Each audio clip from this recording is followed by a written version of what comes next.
السلام علیکم. کہانی کو آخر تک پورا سنیے گا اور اگر آپ چینل پر نئے ہیں تو سبسکرائب ضرور کیجیے گا. اس کی خوبصورتی کا پورے محلے میں چرچا تھا. جب کبھی بھی خوبصورت بچیوں کا تذکرہ ہوتا تو رضی بھائی کی بیٹی زیبا کا نام سر فہرست آتا. کچھ لڑکے زیبا کو ملکہ حسن بھی بولتے تھے. صرف اتنا ہی نہیں، زیبا ملکہ حسن تھی بلکہ وہ ملکہ کردار بھی تھی. آج تک کوئی بھی اچھا برا دوست ہو یا دشمن زیبا کے کردار پر انگلی اٹھاتا کی ہمت نہیں کر سکتا تھا. صرف 11 برس کی تھی زیبا جب اس کی ماں سایہ اس کے سر سے اٹھ گیا. رضی میاں سائیکل سے کریانہ کا مال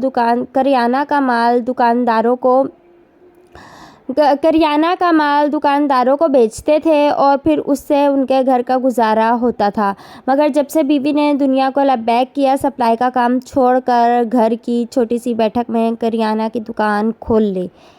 جب بیوی تھی تو کوئی فکر نہ تھی گھر کس وقت آنا ہے، مگر اب بیٹی کا ساتھ ہے. آج کے دور میں جس کے گھر کی بیٹی ہو اور بھی بغیر ماں تو باپ کو بہت سوچ سمجھ کر قدم رکھنا پڑتا ہے. رفتہ رفتہ بیٹی 18 سال پار کر چکی تھی. ایک ماں کا کردار ادا کیا. باپ نے ایک ماں کا کردار جیسے ایک ماں اپنے گھر کا خیال رکھتی ہے. رضی بھائی کو اپنی بیٹی پر فخر تھا. انہیں اپنی بیٹی کو دیکھ کر خود پر رشک ہوتا تھا. رضی بھائی کی یہی تمنا کہ کوئی مناسب رشتہ مل جائے تاکہ اپنی زندگی میں بیٹی کے ہاتھ پیلے کر دیں. ذکر کس سے کریں، آج کل کردار کو کم، دولت کو زیادہ اہمیت دیتے ہیں لوگ، اور رضی بھائی کے مالی حالات ٹھیک نہیں تھے. ویسے دال روٹی میں کوئی گھاٹا نہ تھا، مگر بیٹی کی شادی میں کچھ نہ کچھ تو خرچ ہوتا ہی. یوں تو رضی بھائی نے کچھ پیسہ جوڑ رکھا تھا، مگر بیوی کی بیماری میں ایک پیسہ ختم ہو گیا. تھوڑا سا قرض بھی ہو گیا تھا جو انہوں نے رفتہ رفتہ سب چکا دیا. مگر افسوس اس بات کا تھا اتنا پیسہ خرچ ہونے کے بعد بھی ان کی بیوی نہ بچ سکی. ایک دن ان کے پڑوس میں رہ رہے ارشد بھائی ان کے پاس آئے. سلام دعا ہوئی اور پھر انہوں نے ایک ذکر چھڑا: بیٹی کے ہاتھ پیلے کب کر رہے ہیں؟ رضی بھائی نے ایک لمبی سانس لی جس میں قرب و بے چینی بالکل صاف محسوس ہو رہی تھی. پھر ارشد بھائی کی طرف دیکھا اور بولے: کون باپ ایسا ہے جو اپنی بیٹی کو رخصت کرنا نہیں چاہتا؟ مگر بھائی، دینے کے لیے کچھ ہو تو صحیح. یہاں تو جو کچھ بھی تھا سب بیوی کے علاج میں ختم ہو گیا. رضی کی بات سن کر ارشد بھائی بولے: دنیا میں ہر طرح کے لوگ ہیں. آپ کی بیٹی میں وہ ساری خوبیاں جو ایک لڑکی میں ہونی چاہیے. ایک لڑکا ہے میری نظروں میں بہت نیک ہے، نماز روزے کا پابند ہے، مگر پیسے والا نہیں ہے. کرائے کا آٹو چلاتا ہے، والدین کا انتقال ہو چکا ہے، تنہا رہتا ہے، ایک چھوٹا سا مکان ہے، مگر اتنا کما لیتا ہے. کیا آپ کی بیٹی کو وہ سب کچھ دے گا جو ایک بیوی کا حق ہوتا ہے؟ اور وہ کچھ مانگتے؟ اس کی سوچ اسلامی سوچ ہے. جہیز لین دیں 1% بھی اچھا نہیں مانتا. اگر تم کہو تو میں بات کروں، اور ہاں، میری پوری گارنٹی ہے اس کے اچھے کردار کی. رضی بھائی نے کچھ دیر نہ لگائی اور ہاں کہہ دیا. دیکھتے ہی دیکھتے بیٹی کی رخصتی بھی ہو گئی. وقت گزرتا گیا. رفتہ رفتہ 5 برس گزر گئے. زیبا کو 5 سالوں کا پتہ بھی نہ چلا گزر گئے. اس کے شوہر نے اس کو پلکوں پر بٹھا کر رکھا. زیبا نے بھی بیوی کا فرض ادا کرنے میں کوئی کسر نہ چھوڑی. اب وہ 2 بچوں کی ماں بھی بن چکی تھی. ایک بیٹا 3 سال کا، بیٹی 1 سال کی. مگر آج بھی زیبا اتنی خوبصورت لگتی تھی کہ کوئی سوچ بھی نہیں سکتا تھا کہ زیبا 2 بچوں کی ماں بھی ہو سکتی ہے. سب کی سوچ ایسی تھی جیسے کہ وہ ابھی بھی کنواری کی کنواری ہے. اتفاق کی بات، دونوں کی پیدائش کی ایک ہی تاریخ تھی. زیبا نے سوچا کہ بچوں کو پیدائش کے دن وہ کچھ غریب بچی کو کھانا کھلائے گی. اس نے اپنے شوہر کے سامنے اپنی خواہش رکھی تو شوہر نے ہاں کرنے میں لمحہ نہیں لگایا، بلکہ اسے اچھا لگا کہ اس کی بیوی میں غریبوں کے لیے اتنی ہمدردی ہے. اس کے شوہر نے ایک دن پہلے جو محلے کے بچے جھگی میں رہنے والے بے حد غریب لوگوں کی گنتی کر کے حساب لگا لیا. کتنا کھانا بننا چاہیے، بلکہ کچھ زیادہ کا انتظام کیا. اور اگلے دن خود زیبا نے کھانا بنایا اور شام کو اس کا شوہر خود جھگیوں میں جا کر تقسیم کر کے آیا. پر اس کے بعد بھی کچھ کھانا بچ گیا. زیبا کے شوہر نے کہا: یہاں سے کچھ کلومیٹر کی دوری پر فلائی اوور کے نیچے رات میں کچھ غریب لوگ رات بسر کرتے ہیں. میں آٹو سے جا کر یہ کھانے کی تھیلیوں کو انہیں دے آتا ہوں تاکہ وہ اپنا پیٹ بھر لیں. یہ کہہ کر زیبا کا شوہر کھانا آٹو میں رکھ کر چلا جاتا ہے. آدھا گھنٹہ گزر جاتا ہے مگر زیبا کا شوہر واپس نہیں آتا. اسی طرح 1 گھنٹے سے زیادہ ہو جاتا ہے مگر زیبا کا شوہر واپس نہیں آتا. اتنے میں 2 پولیس والے زیبا کے دروازے کا کھٹکھٹاتے ہیں. زیبا باہر آتی ہے. پولیس والے پوچھتے ہیں: زیبا آپ ہی کا نام ہے؟ زیبا: ہاں میرا ہی نام ہے. کیا وہ آٹو چلاتے ہیں؟ جی ہاں آٹو چلاتے ہیں. مگر یہ سب کچھ کیوں پوچھ رہے ہیں؟